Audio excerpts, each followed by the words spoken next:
Hey guys, Jangro here, and welcome to episode 12 of this Valhelsia 5 series. Here we are up on top of the windmill that we built last time. We're going to continue with Create. We've got a bunch of stuff to do, but let me show you what we've done since the last episode on our streams. So right down here, we built this house. Well, the beginnings of a building. Let's go to sleep and then I'll show you what that's all about. So on stream, we did this on the Sticky Piston stream. I stream on Wednesday mornings on the Sticky Piston hosting stream. Check that out. I'll put a link in the description. We worked on this contraption right here. It looks much more complicated than it is. It's really just basic beginning Create stuff. We got a mechanical press here, input here, goes through here, output here.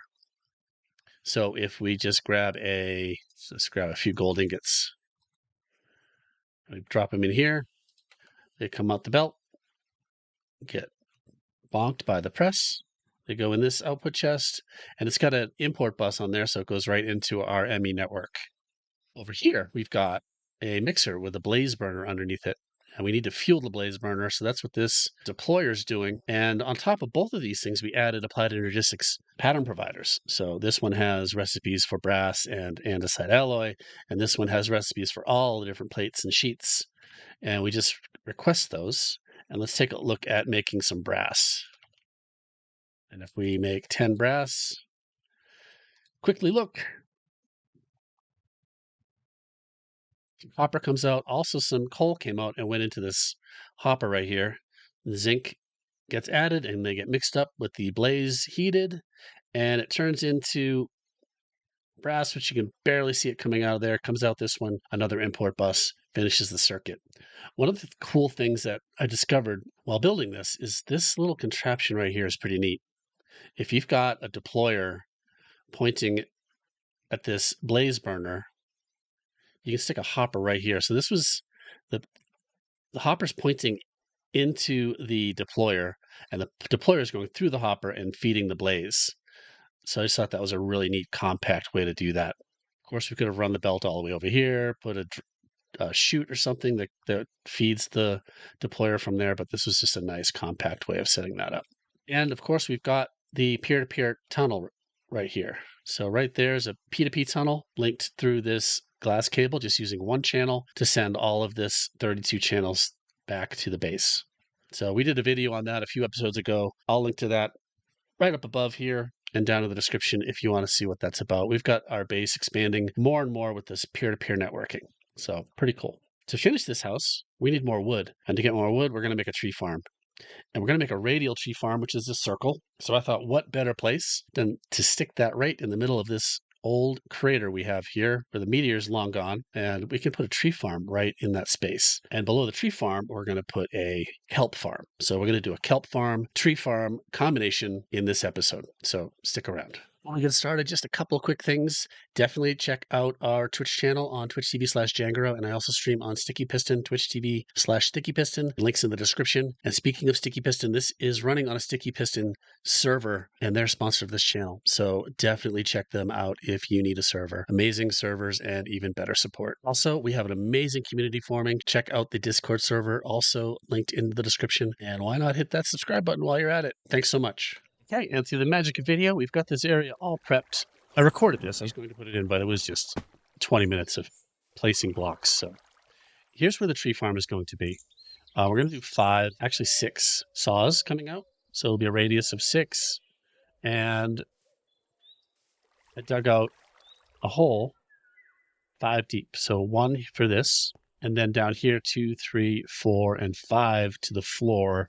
And this is a kelp pool. Here's the center, and there's 5 out to the glass. So 1, 5, 6, so 13. So maybe 14, 15 radius of a hole. Again, 5 deep, and then that top piece filled with dirt, and then dirt down here where the kelp is going to grow. This enclosure here is the sides are 5, 1, 2, 3, 4, 5, and then 3 diagonal, 5, 3 diagonal, 5, 3 diagonal, 5, 3 diagonal for a nice circle square. And planted kelp everywhere. And then down below here, below this floor, we've got space to power it with rotational power. Let's go up here and take a look at how this is going to work. Now, if you've watched Create farm videos, especially older ones, they're generally powered with encased fans. Encased fans are no longer, you can no longer use them for rotational power in the newest version of Create. So that got removed. So we need to find some other way to power that. Now we've got a windmill over here with plenty of stress units. We could run shafts all the way down below there and connect it. That would be a pretty easy way to do it, but let's do something different, kind of make it self-powered. And instead of an encased fan, you can use a water wheel for this. And it's not a water wheel in the normal sense where it's vertical like this, but we're going to flip it on its side. And you need a wrench for this. I don't think you can place this without a wrench and get it on its side. And if we put down a water source right here,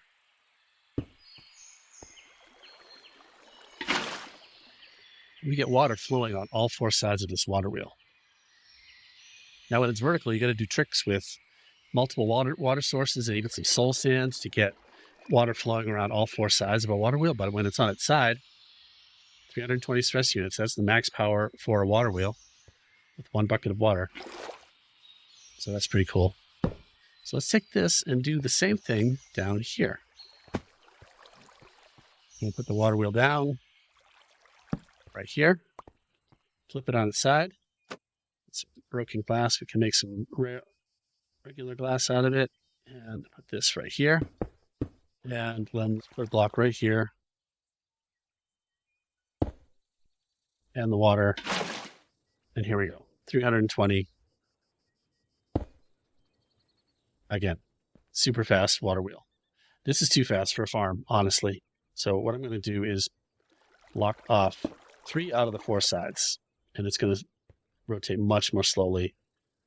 This is pretty good speed for a farm. You can make it faster if you want to. It's just a death trap when it's going too fast.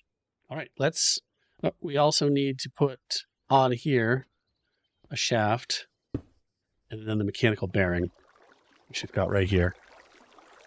This is not a windmill bearing, it's a mechanical bearing. Similar. If you put the shaft down first and then the mechanical bearing here, it'll orient the bearing properly. And then we right-click with an empty hand on the bearing to start and stop it. I think that's stopped right now. And now we can break this. This was here to plug the hole. And there's our bearing. And now we just need some radial chassis.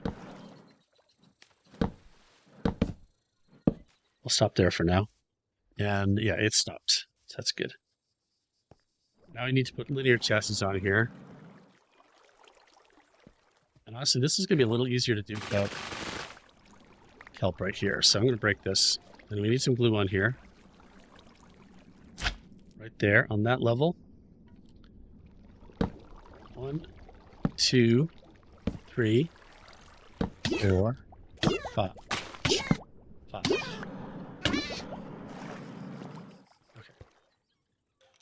Now let's watch this thing rotate just to make sure we're going in the right direction. I apparently have a lighting problem down here. Okay, so if we right click on this with an empty hand. Uh-oh. We misconfigured this. We forgot one step. I guess I'm glad that happened so you can see. Let's go turn this off. Okay, fortunately, it went down in the right spot. So the problem here is that the radial chassis is configured to pick up blocks 8 out. So you can see this right here. So we won't need to set these all to 1. And we're just connecting things with glue. These chassis configured like this. You can see here what it was doing. It's configured to go a radius of 8. So we need this to be...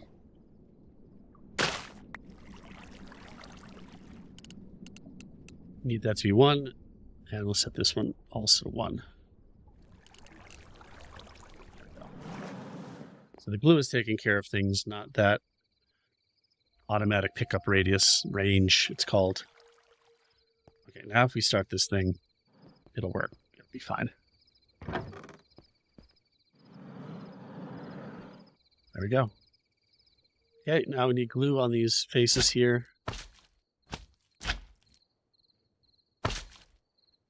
And mechanical harvesters on the glue.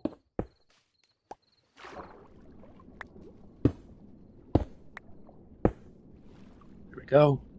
I can plant the kelp again if we broke it. That should do it. Okay, and that is our harvester for kelp. It needs someplace to go, so we generally would stick a chest on here. So if we weren't putting a tree farm up top, I put a chest on here connected to these chassis and then a portable interface to get the things out of the chest. But we're going to do double duty and do that up top. So we're done down here. Okay, now for the tree farm, we do a similar thing up here. We put our radial chassis, 3 more up here. Oops, 1, 2, 3. And we connect, let's set these to 0 right now. Or 1 rather. Okay, and now we need linear chassis going out this way. 1, 2, 3, 4, 5, 6. Notice I didn't put glue on there. We're going to do the glue a little differently up here. It's kind of a new way to do glue as well. 2, 3, 4, 5, 6. So this is where the deployers are going to go. Here. It's going counterclockwise, so we need them to go here. 1, 2, 3, 4, 5, 6. And let's set these up with oak saplings. Do that right now. Splitting these up into 6 bundles here. 1, 2, 3, 4. Oh, that's 7. So, all right. And we, first of all, we click on the filter with the sapling. This keeps it filling these things up with saplings from the trees. And then we put a stack or some amount in each hand. This isn't strictly necessary, but it certainly speeds things up. It's necessary to have at least some saplings in the system to get placed. But if we prime them with a bunch of saplings, it's going to go much faster. All right, we need a few chests, or barrels in this case. Okay, and then we need a storage interface, portable storage interface right here. And there it is. We don't have sauce. 1, 2, 3, 4, 5, 6. Now again, we didn't do any glue, but we're going to do glue a little differently here. If you right click with the glue, like this,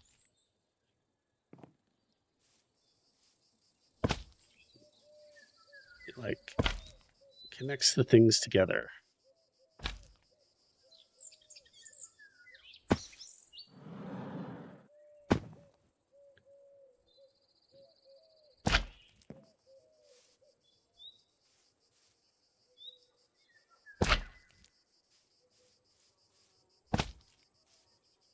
And then while holding the glue, we can see all the things that are connected. Now I don't want this extra one here, so I'm going to disconnect that one and then right click here and right click here. So if we have like extra air that's connected with glue, we might get like tree trunks stuck in there when we stop the machine. This one doesn't look like it's connected, so let's right click here and here. I think this is okay.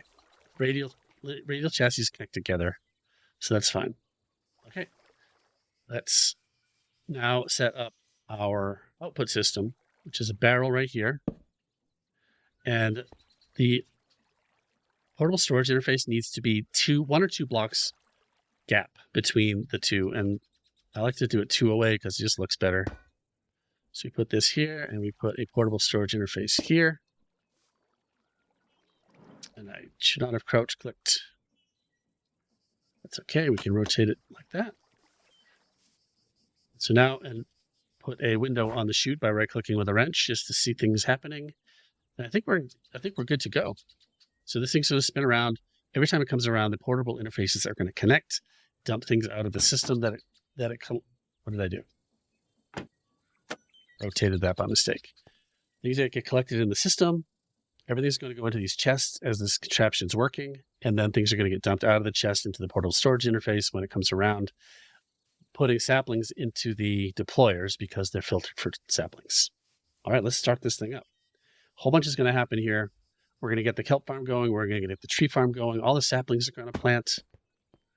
And then things are going to get dumped out of the interfaces. So if we right click with an empty hand on the bearing, there it goes. Kelp farm's working. There we go. And at the same time, our deployers were not glued on somehow. Let's see if we can fix that. None of this stuff was. Okay, let's just replace these.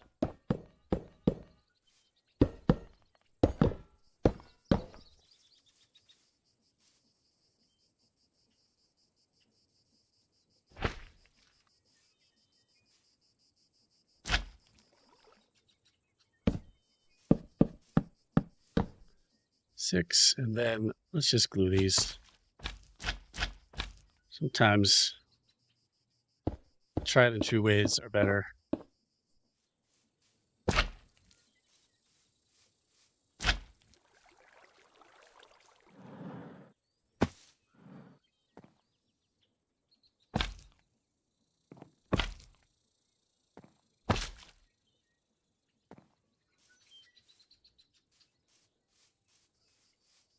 I think these things are all glued now.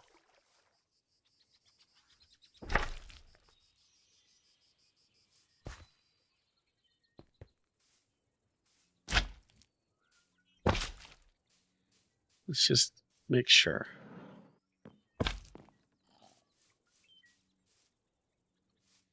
Everything seems to be selected now, right? Not these.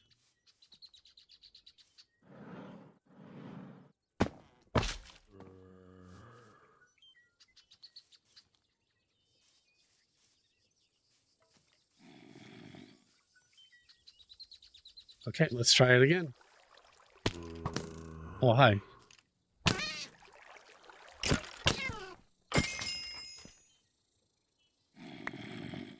Oh, yeah, a quiver. That's pretty cool. Why? It's lit up down here. Why are we getting mobs? Okay. Ow, I hear. There we go. The whole thing is working now. Let's sleep and then we'll come back and watch the trees grow. Okay, here we are. We've got some trees growing. It's collecting the saplings and replanting. Eventually this whole thing will be filled in with saplings. Looks like we have a dead spot right there. Let's go clear that out. There's always like a dead spot right next to it.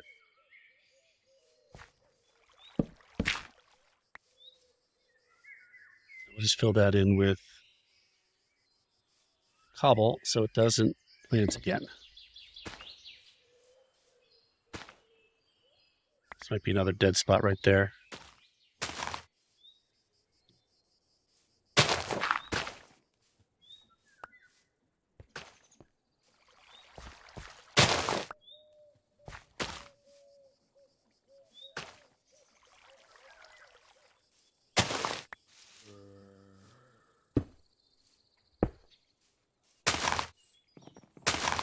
Okay, let's see what we've got going here.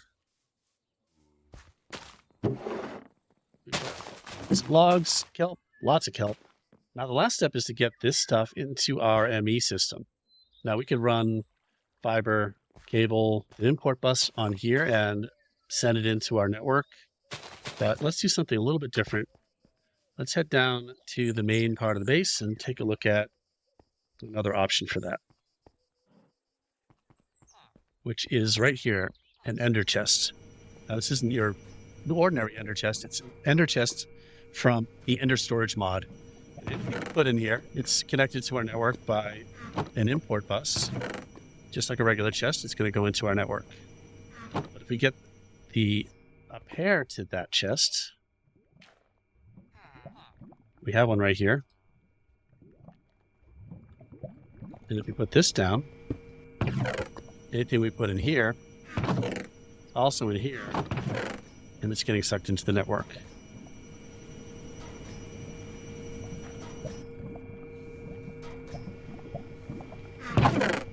It's really fast because we have acceleration cards in here, so they go very, very fast. And we can color these things with wool, colored wool, I think.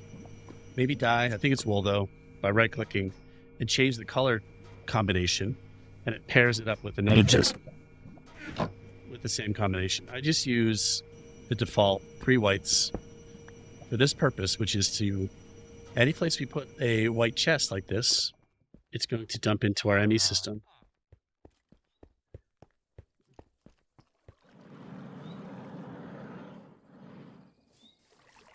So now if we replace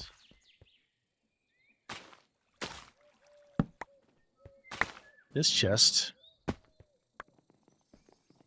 this ender chest, dump these things back in here, you can see they're all disappearing. They're going into our ME system. This is a nice way to, from anywhere in the world, we can automatically transport stuff into our ME system. So no matter where we set up a farm, even if it's in the nether or the end, we can use an ender chest to transport items. All right, looks like our farm has filled up completely. That's great. And just to check again on our kelp farm. Perfect. I think that's going to do it for this video. We made a combination kelp and tree farm with Create. Pretty cool. It's producing a ton of wood, and we're going to be able to complete the construction of this building. We're going to continue with automation with Create for another episode or 2 at least. So please subscribe to keep up with those. If this video was helpful, please like the video, leave a comment, let me know what you think. Thanks for watching. We'll see you next time. I appreciate you.